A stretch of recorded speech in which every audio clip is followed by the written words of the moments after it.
Hello, math learners. Our lesson for today is about the definition of modeling and simulation. This is the second lecture in the course ITEC 203 or Quantitative Methods with Modeling and Simulation.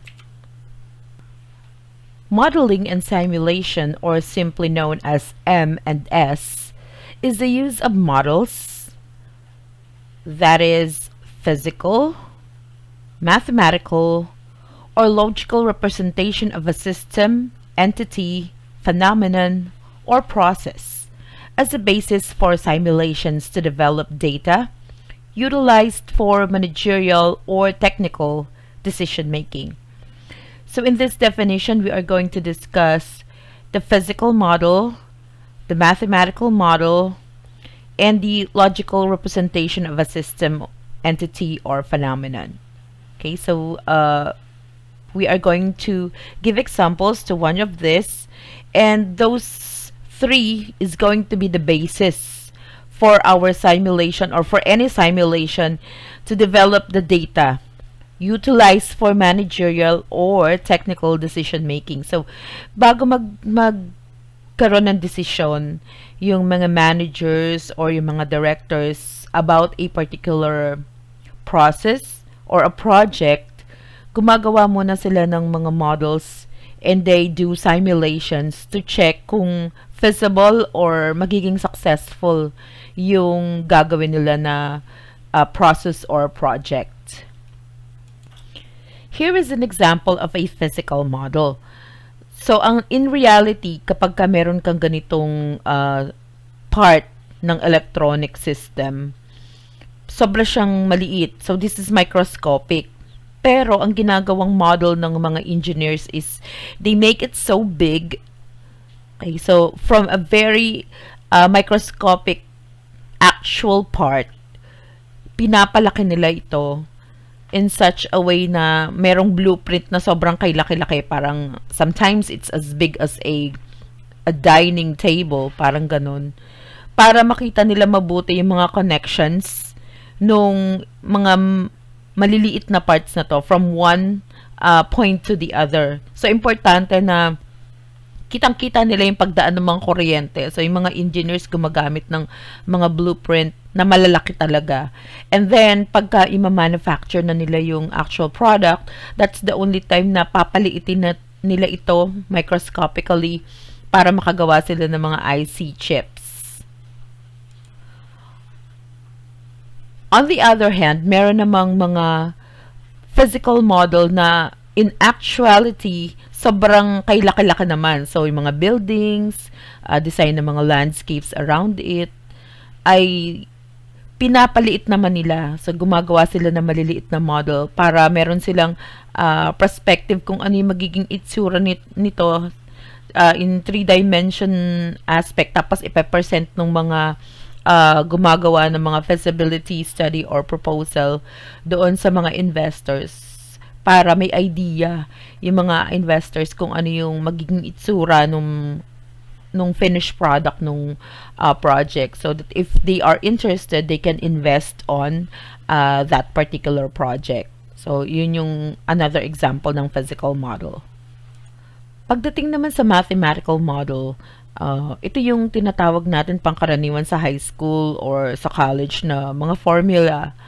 So, an example of which is finding the area of a square, wherein small a is the side or the measure of the side, and capital A, ito, is the representation of the actual area of the square. So, itong A equals A squared is the mathematical model sa pagkuha ng area ng square. Isa pa sa mga mathematical model na usually ginagamit sa computer science ay yung finding the limits of a function to get the slope of the function. So, ito is a formula that mathematicians can follow or yung mga estudyante ng ComSci can follow para makuha yung derivative nung function, which is also the slope of the tangent line to the curve at a particular point.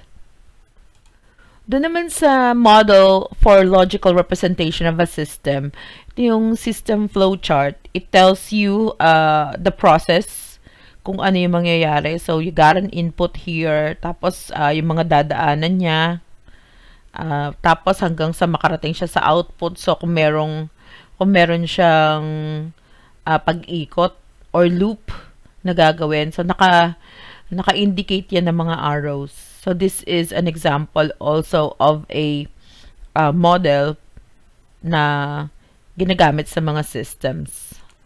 Another model used by IT or computer science students ay itong methodology, yung Agile Scrum process.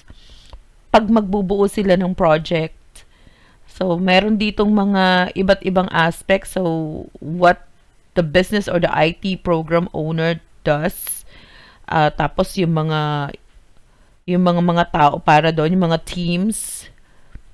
At meron kang, of course, importante to yung Scrum Master. Siya yung parang nagmamando or parang conductor nung methodology, nung proseso mismo para yung proyekto ay lumabas ng maayos at tama sa oras. Kaya may product backlog. So, meron siyang plan kung kailan dapat siya matapos. At yun ay ino-organize nung Scrum Master. He makes sure na lahat ng mga tao na nagtatrabaho para doon ay gumagawa. So, may mga arrow din yan to indicate yung mga proseso. Okay? So, that's one kind ng logical representation of a system. Ang modeling daw targets conceptualization. So, pagdating sa mga plano na hindi pa ini-implement, doon natin ginagamit yung tinatawag na modeling. So, nagpupunta yung lahat ng mga proponents, nagsasama-sama sila, pinapasok nila lahat ng mga idea to create the model. So, kung conceptualization ang target ng modeling, yung simulation naman mainly focus on implementation or execution of the model. So, pagka meron naayos na yung plano, meron ka ng model or process o modelo ng proseso na dapat na sundin, hindi lang process, okay, the product. So, ayun. That's the time na gagawa ka ng simulation. Ite-test mo yung model if it will work properly. So, pag merong time na hindi siya nag-work effectively, nagsasama-sama ulit yung mga proponents to correct yung mga mali o mga glitches doon sa proseso o doon sa product. Ngayon, bakit kailangan gumawa ng ganitong mga simulation, modeling and simulation?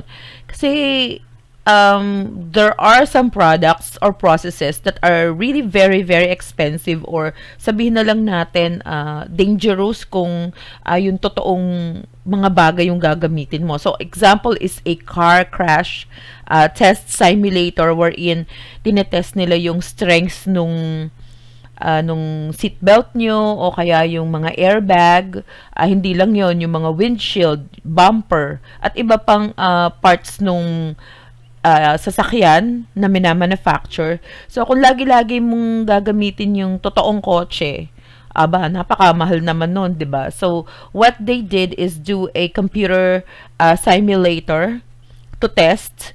So, pinapasok nila doon lahat yung mga factors like speed, o yung bigat nung sasakyan, bigat nung mga nakasakay doon, etc. At saka yung strength nung impact. Kaya, mas maganda merong ganito, 'di ba? Another thing na pwede nating paggamitan ng simulation is if it involves lives of people. Example of which is itong mga training ng mga paramedics. Of course, pag nagsisimula pa lang silang mag-aral, hindi naman natin sila ilalagay dun sa sitwasyon na agad-agad ay ilalagay natin sila dun sa mga tao na nasa bingit yung kamatayan. So, we don't do that. We do simulation nung possible scenario na nangyayari sa mga example, sa mga aksidente. Meron siyang computer input na halimbawa ganito na lang kababa yung pulse rate niya, yung blood pressure, yung heartbeat, at kunyari inatake sa puso. So those are the use of simulation. Hindi natin isinasalang yung mga tao dun sa totoong mga naaksidente or nasa bingit ng kamatayan, kasi it might involve a lot of risk, hindi lang sa kanila kundi pati dun sa mga pasyente. So mas maganda meron lagi may simulation.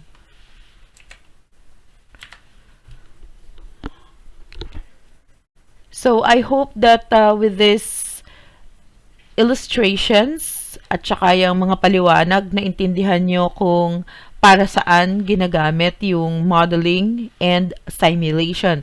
Ngayon, dito sa subject na quantitative methods with modeling and simulation, we will focus mainly on mathematical models. Kasi yun naman talaga yung ating subject.